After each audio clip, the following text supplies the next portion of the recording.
My mother laughed when my sister called me 35 and still single. Everyone at the table laughed with her. What they didn't know was that I wasn't single. I'd been married for 3 years. And that night, they were finally going to find out. I sat there for a second, fork halfway to my mouth, watching my whole family laugh at a life they knew nothing about. Then I set my fork down. I didn't raise my voice. I let 5 seconds of silence sit on that table, long enough that the laughter died out on its own, replaced by that specific dread a room gets when it senses something is about to happen. Then I said 4 words, and by the time I finished talking, nobody at that table was laughing anymore. Here's how we got there. My name is Rachel. I'm 35, and for 3 years I lived a double life, not the fun, cinematic kind. The kind you build out of self-preservation, one brick at a time, after your family teaches you that your happiness only counts when it's loud enough for them to take credit for it. I'm a senior software architect in Austin. I lead a team of 11 engineers. I bought my own house at 31, in cash. No help from anyone. None of that ever mattered much at my mother's table, because in her world, a woman's worth got measured in exactly one currency, a wedding date. And I didn't have one. Or so they thought.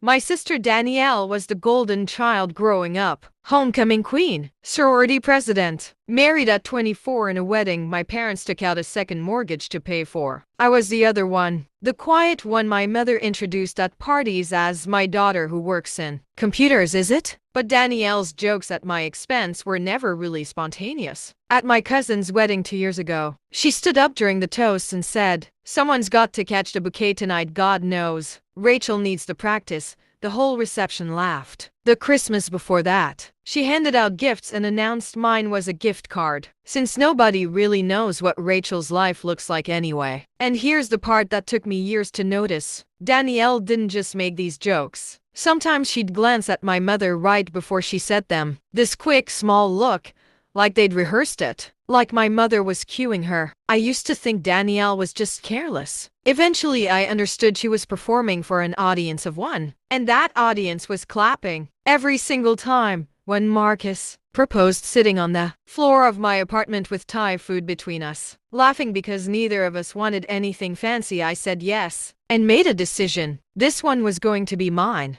2 moments made that decision for me. The first, 2 years before Marcus, I got engaged briefly to someone else. I told my mother, nervous and excited. Her first question wasn't about him, it was, "Does he know you're going to be 30 soon?" Some men care about that.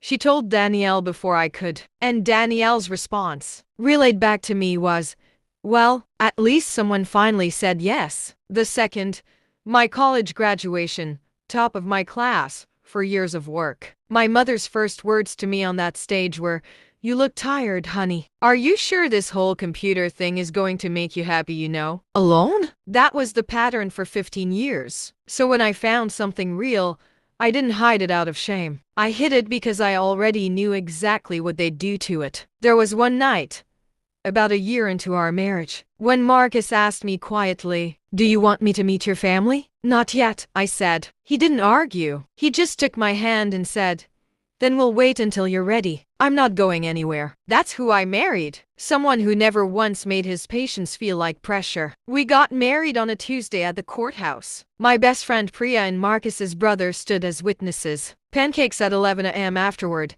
in our normal clothes. It was the happiest day of my life. Precisely because no one there could make it about themselves. 3 years of quietly taking off my ring before family calls. Changing the subject when someone asked if I was seeing anyone. Watching Marcus be patient with a secret that was never really about him. Then came my grandmother's 75th birthday. 22 people. I flew in alone. Marcus was on a hospital shift, he couldn't leave. Dinner went fine for 40 minutes. Then Danielle, mid-story about her daughter's christening, turned to me with a smile that had teeth in it. "God, Rachel, when are we finally going to get to plan one of these for you? I mean 35 and still single. At this point I think we just accept it, right?" The cousins laughed nervously. My dad looked at his plate. And then my mother threw her head back and laughed louder than anyone. "Oh, Danielle, don't," she said, patting my hand like she was doing me a favor. "But she's not wrong, sweetheart. We stopped waiting on you a while ago. 22 people. My grandmother's birthday. My own mother, confirming out loud that she had given up on me. I set my fork down. Actually, I said, I've been married for 3 years. My mother's smile disappeared. Danielle stopped chewing, fork frozen halfway to her plate. My father finally looked up from his food, really looked up, for the first time all night. And my grandmother slowly set down her fork and turned to face me completely. I met my husband, Marcus, 4 years ago. He's an doctor. We got married at the courthouse 3 years ago this September. I didn't tell any of you, because every time I've shared something good in this house, it's turned into a joke or a reason to remind me I wasn't good enough. So I decided this one thing was going to stay mine. I set my phone in the middle of the table, opened to a photo of us on the courthouse steps, laughing, sun behind us. 22 people leaned in at once. 3 years? My mother said, once she found her voice. You've been married 3 years and didn't tell your own mother? You didn't ask, I said. Not once. You asked when I'd get a husband. Like the only version of me worth discussing was hypothetical. You never asked how I actually was. My grandmother stood. She doesn't stand up fast for anything, but she pushed her chair back, picked up my phone, looked at the photo for a long moment, then looked at my mother. Linda. Just her name.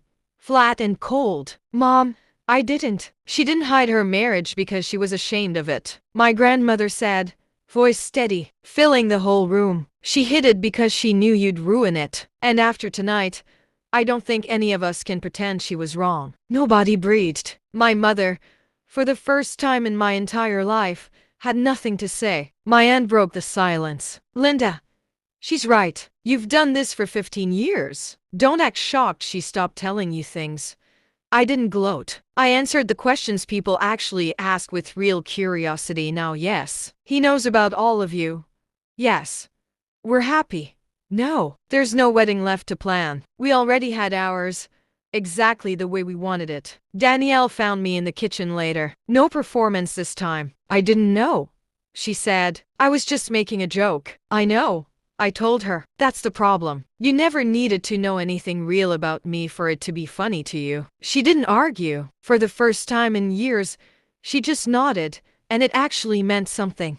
My mother called 2 days later. No real apology, that's not who she is, but she asked to meet Marcus. I told her that could happen on my terms, when I was ready, and that if she ever laughed at me like that again, there wouldn't be a next invitation. She's met him twice now, careful, civil. I didn't win that night by destroying my family. I won it by finally refusing to let them keep steering my life from the outside. That's the difference. I wasn't bitter walking out of that house. I was free. For the first time. I wasn't waiting for their approval to feel like my life counted. Marcus, when I told him how it went, just said, so the secret's out. Then, quieter, you never owed them access to your happiness. You just stopped paying the toll. My mother laughed at me for being alone. I'd already built a whole life she didn't even know existed. She thought I was waiting for someone to choose me. She never realized I'd already chosen myself. If this story hit home, if you've ever hidden your happiness from people who only knew how to shrink it, tell me in the comments. And if you want more stories like this one, make sure you're subscribed, because there's a lot more where this came from.